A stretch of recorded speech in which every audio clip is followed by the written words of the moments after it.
બાબર ખાતેના ભારતીય જનતા પક્ષના કાર્યાલયમાંથી ભારતીય જનતા પક્ષના આગેવાનો અને કાર્યકરો મારફતે વાવ વિધાનસભાની પેટા ચૂંટણીનો પ્રચાર વિકાસના કામોને લઈને કરવામાં આવે છે.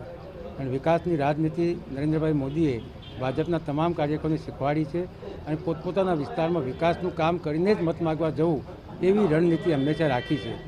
આજે હું વાવ વિધાનસભામાં બાબર ખાતે વાવની પેટા ચૂંટણીના ભારતીય જનતા પક્ષના સ્વરૂપજી ઠાકોર કેન્ડિડેટના પ્રચારમાં આવ્યો છું અને અહીંનું વાતાવરણ જોતાં મને લાગે છે કે ભારતીય જનતા પક્ષ 101% થંભી મેજોરિટીથી જીતવાની છે.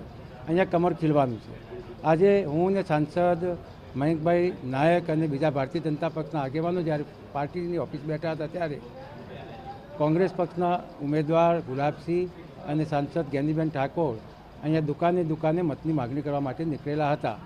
લાઇનમાં ભારતીય જનતા પક્ષનું કાર્યાલય આવતું હોવાથી અમને જોઈને